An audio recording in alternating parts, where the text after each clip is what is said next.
आपण 5 मिनिटं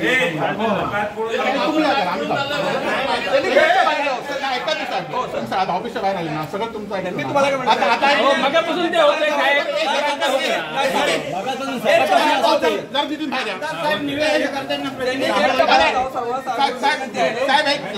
ऑफिसच्या बाहेर आलो आपण.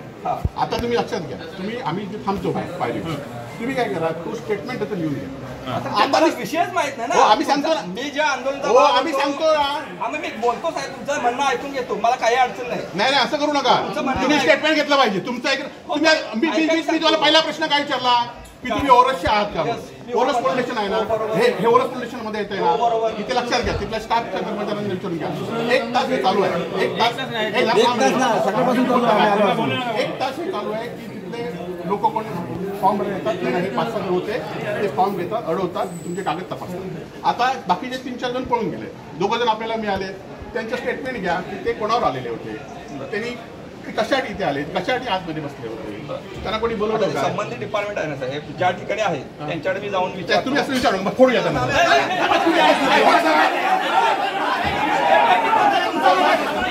तुम्ही त्यांना घेतलं पाहिजे साहेब.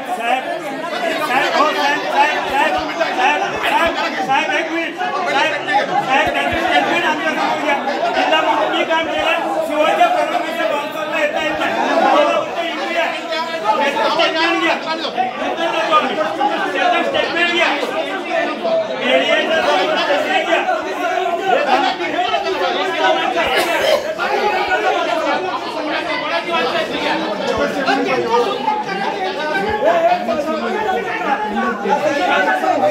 गंभीर भ्रष्टाचार आहे, पाठीशी घालू नका. आणि शिव एक लक्षात घ्या साहेब, मी जिल्ह्यामध्ये 19 वर्ष काम केलं. शिवच्या परवानगीशिवाय येता येत नाही बाउन्सर. तुम्हाला फक्त परवानगी आहे. बाउन्सर कसे आले इथे तक्रार आहे पाहिजे, तक्रार घ्या. माहिती घ्या, याची माहिती घ्या, याची माहिती घ्या. आम्हाला नाव समजलं पाहिजे. टेंडर माहिती घ्या.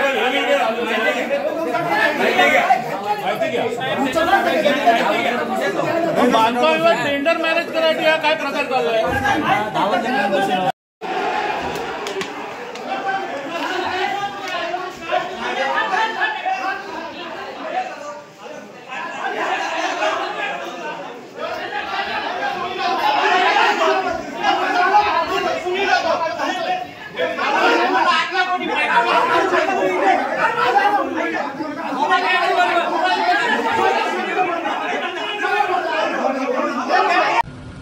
शिवसेनातर्फे आज जिल्हाधिकारी कार्यालयामध्ये सतीश सावंत, संदेश पारकर, सुशांत नाईक यांच्या नेतृत्वाखाली आज भ्रष्टाचाराच्या संदर्भात आंदोलन होतं. आणि या आंदोलन झाल्यानंतर आम्ही सुद्धा जिल्हाधिकाऱ्यांच्या वेगवेगळ्या स्वरूपात बैठकासाठी उपस्थित होतो. यावेळी आमच्याकडे जिल्हा परिषदमध्ये काही बाउन्सर येऊन सरपंचांना, ठेकेदारांना, अधिकाऱ्यांना येऊन कागदपत्राची तपासणी करतो अशी माहिती मिळाली. आम्ही तसं सीओना सुद्धा सांगितलं, एक्झिक्युटिव्हना सांगितलं, परंतु त्यांनी त्याकडे लक्ष दिलं नाही. आणि म्हणून आंदोलन संपल्यावर आम्ही 2:15 वाजता या ठिकाणी आलो. तेव्हा 8 ते 9 बाउन्सर आणि त्यामध्ये 2 राजकीय पदाधिकारी गाडीत बसून या सगळ्या लोकांची कागदपत्राची तपासणी करत होती. आम्ही त्यांना येऊन पोलिसांच्या ताब्यात दिलेलं आहे.